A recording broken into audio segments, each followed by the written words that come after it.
Hello, everyone, and welcome to this presentation on stopping targeted attacks with Sandbox technology. My name's Peter Craig, and I'm part of the Network Security Group here at Sophos. So I expect this presentation to take around 35 minutes, and then we're going to leave about 10 minutes at the end to answer any questions that you might have. So we're going to talk about one specific type of technology today, but I'd be doing a disservice to Sophos if I didn't tell you that we've got a whole range of security technology that can help you secure your business.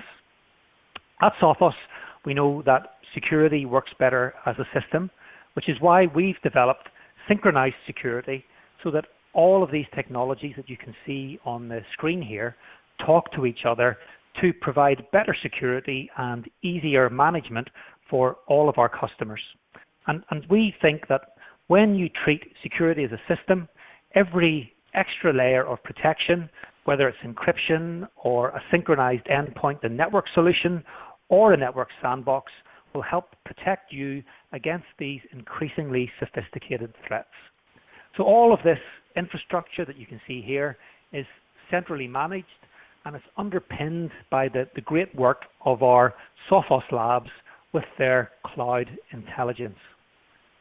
Now, as I mentioned, I work in the network security side of the business, and we're an integral part of this synchronized security vision, where we've got technologies that talk to one another to provide better security and easier management. They're built with our channel in mind, so that with our partners, we can provide you with the best possible service.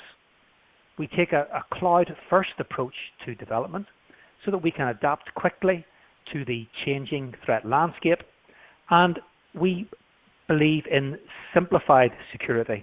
So we design to take the complexity out of security and make managing our products both intuitive and straightforward. So before I get into the agenda, I'd like to make a brief introduction to Sandbox technologies. So what's this thing on the screen?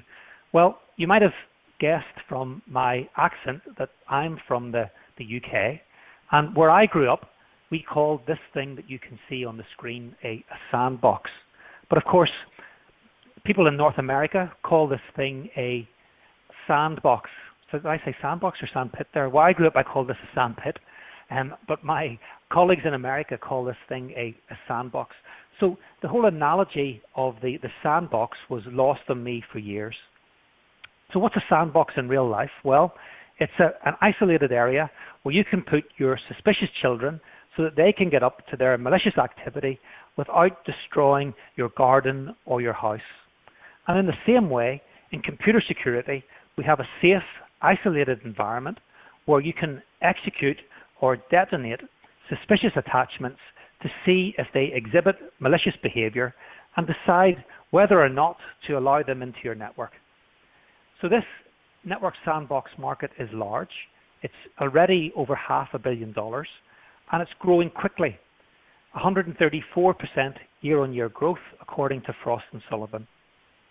Now, there are vendors out there that only supply network sandbox. In fact, the current market-leading vendor only supplies sandbox technology. But what we're seeing in the market is that while businesses realize they need to take steps to protect their businesses against unknown threats and ransomware, what they don't want is yet another complex solution to clutter up their network. They want an advanced threat solution that integrates with their security solutions they already have, something that's easy to try, deploy, simple to manage, and provides useful threat intelligence.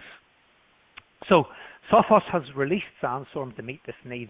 It's actually been the fastest growing product that Sophos has introduced so far. So we'll see in the very near future that market leader I mentioned share decreasing rapidly as providers with integrated solutions pick up momentum in this market. Actually, Gartner, I was just talking about, they advise that organizations should evaluate sandboxing as a feature options from strategic security vendors. Because of course, it's going to be much cheaper, easier, and faster for you to get the protection you need when you're already running a Sophos gateway solution. And Sophos provide multiple solutions for this growing market with our web appliance and email appliance, and just recently available Sandstorm for UTM. And then we've got other solutions, including our cloud solutions and our XG firewall coming soon. Okay, so I seem to be having a little bit of an issue with my slides in that they're not forwarding. So if you could just bear with me for a couple of seconds while I find out what's going wrong.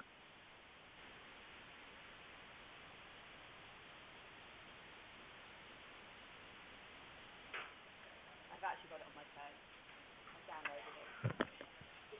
downloaded it. Okay, so seems to be working again now.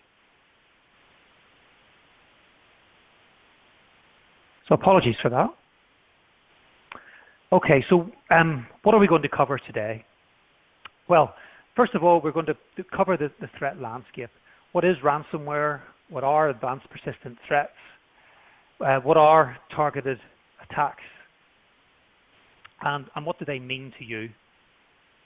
We're going to ask, why would anyone launch a targeted attack against me? Perhaps you're a smaller organization, and you may be thinking, well, I don't have tens of millions of credit card details or lots of customers' personally identifiable information. Why am I a target? You may be thinking, do I need a sandbox? Why doesn't my conventional security technology protect me against this changing threat landscape? You may be thinking, what, another appliance? Do I have to buy some other piece of technology that I've got to put behind my firewall that's going to make my life more difficult?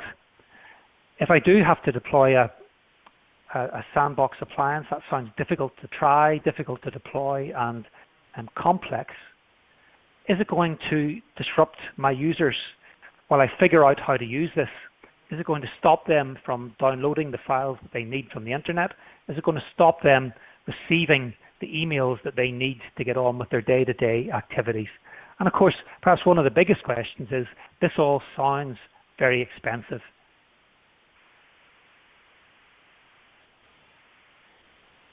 Okay, so what's changed? Well, we're seeing targeted attacks using unique evasive malware. And we're also seeing a ransomware epidemic.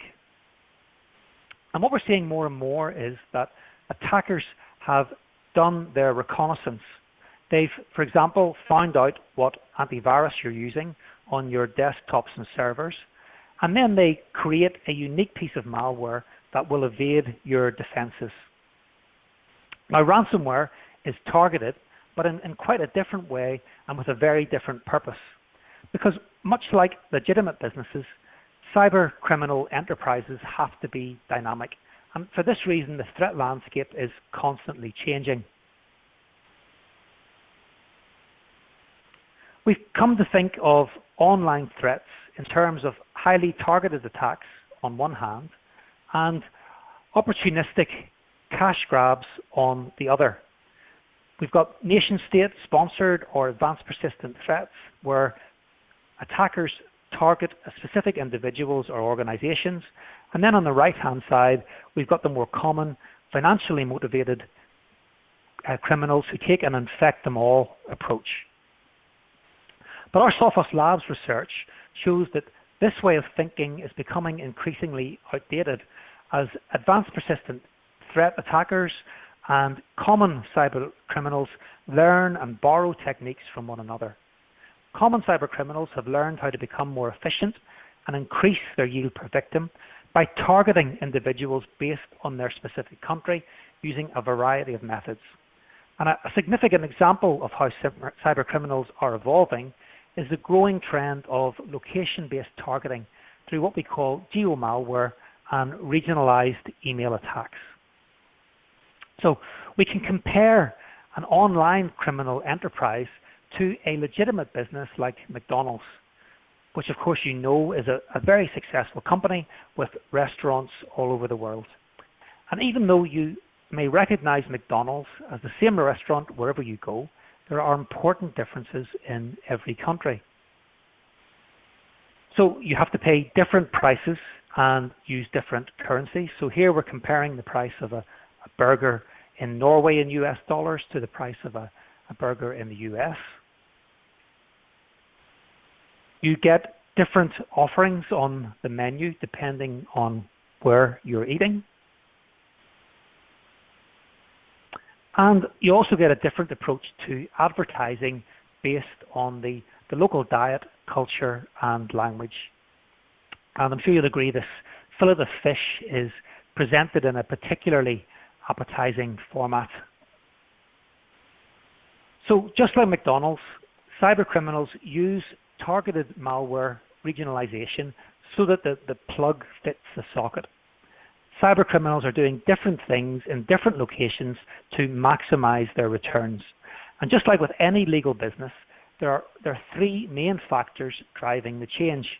The first one is financial, related to the ability to attract and process digital payments, whether it's about targeting countries with a wealthy population or sorting out payment logistics, or in the case of banking malware, having real people on the ground to be able to withdraw from ATMs. The second is about compatibility. So to maximize the returns from their attacks involving social engineering, they need to know what the local brands are, they need to speak language fluently and understand cultural intricacies to ensure that victims fall for their tricks. And then last but not least, there's a political and legal aspect where cybercriminals avoid causing damage in a country where they live or inflict damage in other areas for political reasons. So just like McDonald's, they tailor their communications to their market and use various methods to establish the location of their victim. To customize their attacks and make their email scams and phishing attacks more believable, they imitate local brands and use grammatically correct local language as a lure.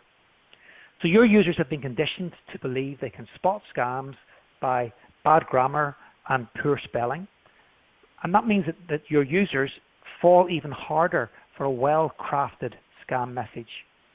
So here, a user receives an email that comes from a plausible sender with an attached document. Links to parcels, tax, money, they all work well as lures. And one of the more common examples of geo-targeted malware is ransomware. Now, I'm sure many of you are familiar with ransomware by now. It's one of the most in-your-face types of malware. You get warning messages that pop up on your screen and demand a ransom. They infect your computer and use encryption to scramble your files, then hold your data hostage until you pay for the key to encrypt them. Then they serve up the page demanding payment if the user falls for it. And again, they know their market. Locky has ransom pages carefully translated into various languages, including Portuguese, Danish, and Chinese. Although for some reason, the Locky criminals aren't interested in Czech or Arabic-speaking countries. Now, ransomware wasn't successful in Western countries until the criminals realized how they can take payments without relying on credit card processing or mobile phone-based payments. They worked out that the opportunity came from prepaid money vouchers. So UCash is a UK-based electronic money, but it's used in other European countries. And the MoneyPack one is a US-based one and you can get the card from any one of the vendors that you can see on the screen below. To make ransomware more effective, they provide payment pages to instruct you how to pay in your native language or currency. They serve up the correct language based on what keyboard you've installed on your computer or the language setting in Windows. And you can see the French example wants payment in UCash. And just like McDonald's, the criminals choose their geography carefully. Sophos Labs data shows that ransomware tends to target wealthier countries because the victims in those countries are more able or willing to pay. And there is some regionalization of different ransomware families. So CryptoWall, for example, targets victims in the US, UK, Canada, Australia, Germany, and France. Torrent Locker attacked primarily the UK, Italy, Australia, and Spain. And then Tesla Crypt honed in on the US, UK, Canada, Singapore, and Thailand. But what about the targeted attack, where the attacker is going after a specific organization? Now, if you're a smaller organization, you might want to ask, why would an attacker want to attack me? I'm only a small to medium-sized business or a mid-sized company. And that's the reason I've got this slide up here. You may know that the proverb of the sprat to catch the mackerel, the little fish to catch the bigger fish. If you're a small organization, you could be that little fish that's going to be used as a lure to catch the bigger fish. But even if you're not this lure, your data are important. You've got financial data, customer information, and larger companies that you provide services to. So Target, the US retailer, was breached using the credentials of its air conditioning supplier, so a small organization, and that cost them millions of dollars and damaged its brand. Now, if you're compromised and permit an attack on your customers, do you think they'll still be willing to do business with you? So let's have a look at a little bit more detail at the Target Stores attack. Now, of course, this example is a few years old now, but it does illustrate a few important points. First of all, the attackers used their air conditioning equipment suppliers' credentials to enter Target's network. So they breached the air conditioning suppliers' network and stole the credentials that they used to log on to Target's network. They spent weeks installing malware.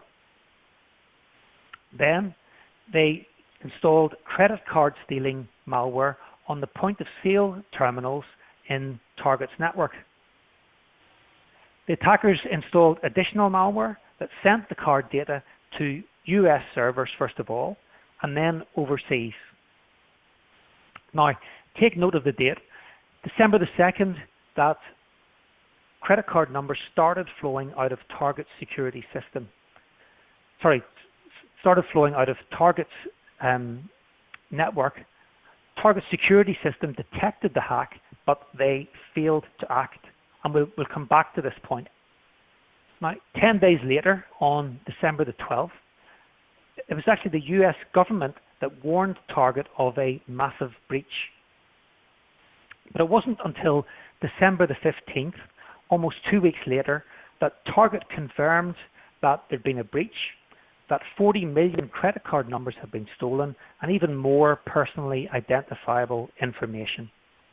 Now, of course, that had an enormous impact on the Target brand, and there was a cost to the business in providing monitoring services for those accounts. But other points to consider are that the air conditioning vendor, a smaller mid-market supplier to a large enterprise, was seen as a soft target and a route into a larger business. So even if you are a small organization, you need to take care, because a targeted attack could cost you your key customers. The other point to make is that Target were using a complex network sandbox at the time of the breach, but they ignored the alerts because of previous false positives and noise. So what you need are simple solutions that provide intelligence that you can act on. So Sophos, Gartner, and other experts agree that with these payloads of targeted attacks and ransomware lurking in PDF files and Office documents like Word or Excel files, that traditional antivirus or network protection, they're still essential, but they're not enough on their own. So what you need is what Gartner called payload analysis, which is the highlighted square you can see on the grid on the right. This is Gartner's view of the protection that an organization needs today. You can see that Gartner recommends real-time network analysis at the top, which firewall provides, and endpoint behavioral analysis at the bottom. And in the middle is this payload analysis, which is really just another name for sandboxing the contents of the files to see if they've got malicious payloads. So these days, what you really need are 3 types of protection working for you to stay ahead of these latest threats.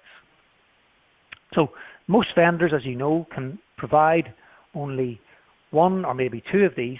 Sophos is in a great position because we can provide protection across all 3 layers.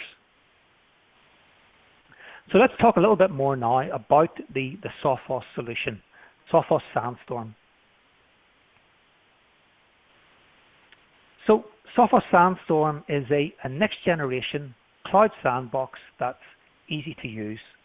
And as many organizations are looking for a solution to these targeted threats and ransomware, it provides an extra layer of protection to combat against these increasingly sophisticated threats.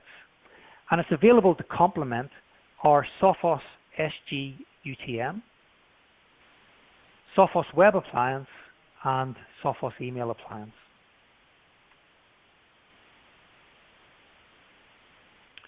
And organizations choose Sophos Sandstorm because it provides this additional layer of advanced protection to protect against targeted threats and ransomware.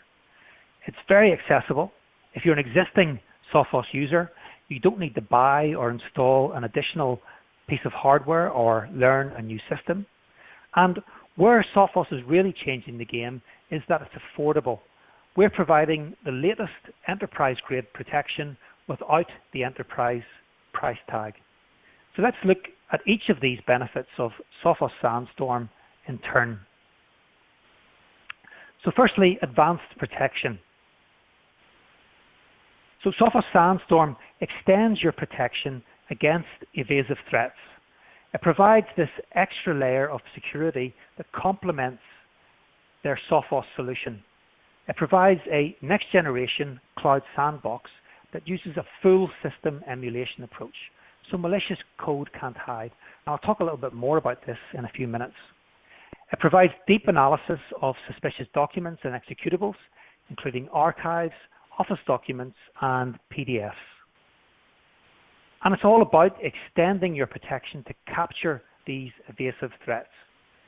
Basic signature-based antivirus will protect you against known malware, but it's becoming reactive and increasingly outpaced by today's attackers. Now, Sophos doesn't provide just signature-based antivirus. It uses a range of approaches such as malicious traffic detection capabilities and emulation to supplement signature-based detection. However, if your data or credentials are valuable enough to the attacker, they will have spent time discovering what type of security you're using and tested their unique malware to ensure that it will evade your detection by your conventional defenses. So URL filtering, email security, AV scanning, Sophos Live protection, intrusion prevention systems, these are all complemented by Sophos next generation sandbox technology that really provides our customer with their own dedicated environment to analyze, understand, and take action on the threats to their organization that haven't been detected by the stack of conventional security measures. It's a little bit like you having your very own private Sophos labs to determine whether unique malware that's targeting your organization is a threat. So let's have a look at how this works. So on the screen now you can see your appliance at the bottom of the screen, and that could be your web gateway, your email gateway, your UTM, or your next generation firewall. Now, Sophos Sandstorm is a cloud-delivered service, and here we can see Sophos Sandstorm up in the cloud at the top of the screen. So what happens is, so if we use the example of a web download to illustrate this, so one of your end users will download a file. That file will be checked against all of the layers of conventional security technology, like URL reputation. It will be scanned by the AV engine to determine whether that file is malicious. Now, if the file isn't determined as malicious, but your Sophos solution determines that it's suspicious, what it will do is it will, first of all, check to see whether Sandstorm has seen that file before. Now, if Sandstorm has seen the file before, it will immediately respond with the threat intelligence to your Sophos solution. To your Sophos solution to determine, so that your Sophos solution can determine whether that file is malicious or not. If the file has not been seen before, what it will do is it will send a copy of that file to Sophos Sandstorm. Sandstorm will execute that file, determine its behavior, and then it will pass the threat intelligence back to your Sophos solution. So it can take action as to whether to block or allow the file. Now, Sandstorm uses a full system emulation approach. This means that, unlike other solutions, the malicious code can't tell that it's being analyzed in a sandbox. Additionally, a detailed report of the file is provided for every file that's analyzed. Now, another benefit of this cloud-delivered approach is that you can benefit from the collective intelligence of all Sandstorm customers. So if Sandstorm has seen the threat before, at another customer, it's detected immediately, and that really speeds up the response. Now one question you may have about this approach is, what's the latency? Well, with a web download, that's where it matters. It doesn't really matter so much with sandboxing and an email attachment, because that's not a real-time communication method. So if it sits in quarantine for a few minutes, it doesn't really matter to the end user because they don't know they're receiving that email with the file attached. With a web download, the average time for detonating a file and determining its behavior is around 4 minutes. So that gives you some sort of idea as to how long it's going to take. But that only happens with about 2% of files. 98% of the files have been seen by Sandstorm before, typically, and they get an immediate response within milliseconds. So the impact on your users is minimal. Now, another question you may have is what about data privacy? So what happens here is that if your appliance is in Europe, and I imagine many of you are listening from Europe today, a copy of your suspicious file is sent to a Sophos Sandstorm data center in Europe. If your appliance is in the US, the file is sent to a US Sandstorm data center. Anywhere else in the world, the file is sent to one of these two data centers. Whichever one will process the file faster at that point. So then what happens is Sandstorm detonates the file and analyzes the file in memory. Nothing is ever written to disk. All documents are destroyed after analysis, whether the file is malicious or benign. The only exception to this is where there's a malicious executable, and that will remain in Sophos Labs for further analysis so that we can update protection for all of our customers. If the file is safe, we return the cached original file, which has not left the appliance. So what about how this looks to the end user? Well, as I mentioned, this is all very accessible. So let's have a look at how this looks. So first of all, Sandstorm is very easy to deploy. So here you can see the screenshots of our web appliance, our UTM, and our email appliance. And in the web appliance and in all of these products, it's just a matter of simply switching Sandstorm on and updating your threat rules where applicable to get Sandstorm up and running in your organization and sending files up to the cloud for analysis. What's the end user experience? Well, if they're downloading a file, they'll get a patience page if the file requires further analysis. So it will be shown immediately when someone tries to download a file that needs to be uploaded to the Sandbox. If it's already been analyzed, the result will be applied immediately without needing this page. And then when the analysis is complete, they'll get an analysis complete page with a link to download that file. If the file is blocked because it contains a malicious code, they'll get a blocked request page. If it's allowed, they won't see a further page, they'll just get a file download. And of course, detailed reporting is also very important. If we look at the analysis section, you can see here that the unique malware that Sandstorm caught included keystroke locking capabilities. So that was an absolutely malicious file. So I mentioned at the beginning that Sandstorm is affordable, and this is really one of the key differentiators about our solution. Because what you're getting here is the latest enterprise-grade protection without the enterprise price tag. Sophos is really rewriting the rules when it comes to sandboxing. On this graph here, you can see a comparison of pricing of 5 competing solutions. The dark blue is the cost of a UTM or next generation firewall with a full protection bundle, so web, email, and so on. The light blue is the additional cost to add sandboxing to the solution.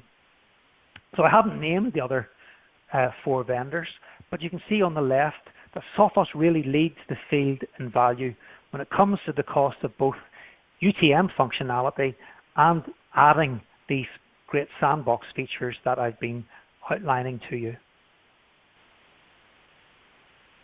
So I've got a couple of short case studies for you.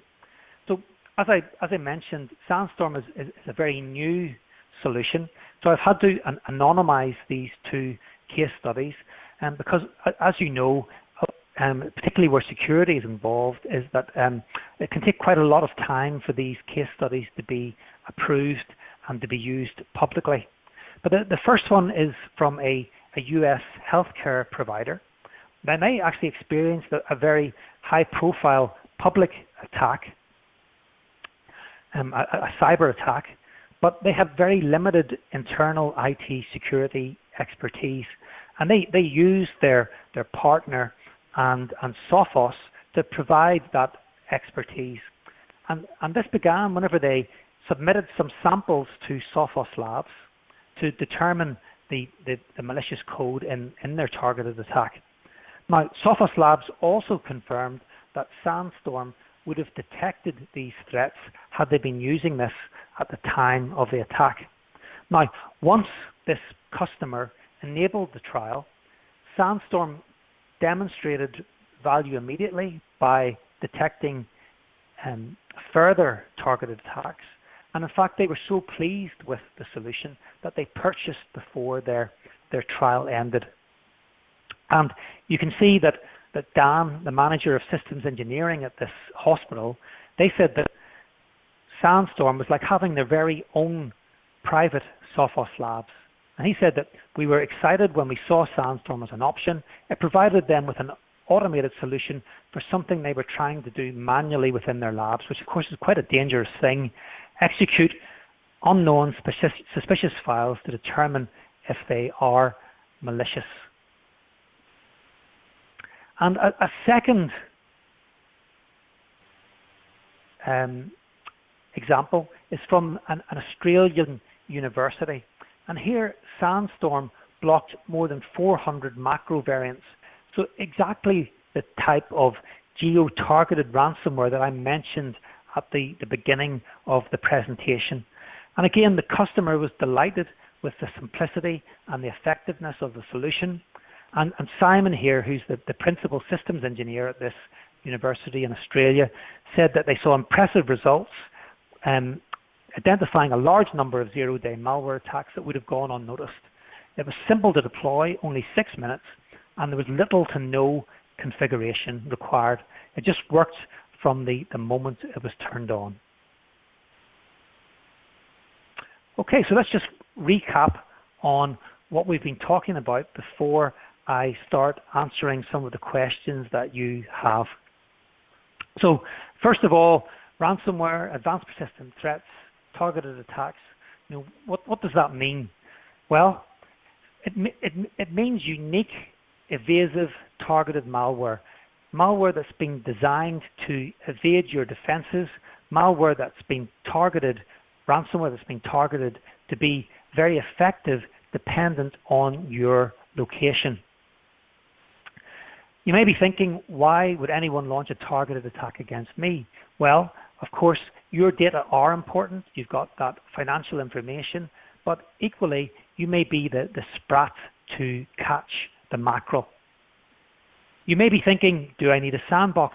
Well, yes, you do if you want to extend your security and block these evasive threats and ransomware, and also get visibility of what exactly is going on your network and see those visible results in the reporting that I showed you earlier.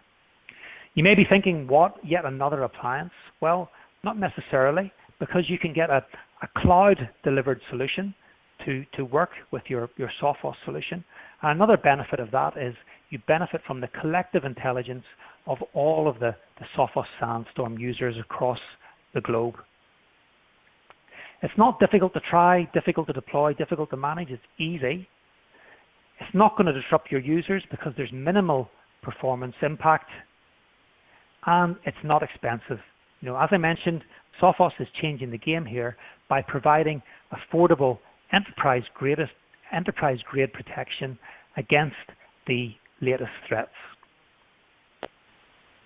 So, thank you for listening. If you do want more information, you can visit sophos.com/sandstorm, where there's a white paper, there's a video about how exactly this works, for more information. And now I'll be glad to take any questions that you have. So I can see a couple of questions. So let's take the first question is, can this be installed as an appliance? So there are appliance solutions there are appliance solutions available on the market, but we took a strategic solution to deploy this as a cloud-delivered service. We are a cloud-first organization. We believe that's the future of information security, and there are benefits of using a cloud solution. So, for example, I mentioned that benefiting from the collective intelligence of all of the Sandstorm users, but also it makes it very quick and easy to try and deploy, and it really cuts down on the complexity of getting this kind of solution up and running in your environment as quickly as possible. Okay, so I've got another question here for file analysis. Is there any contingency with regards to the unfortunate event of not being able to access local cloud Sandstorm processing? In other words, could the analysis for a file from Europe actually be sent to a Sandstorm cloud in the US? That's a great question.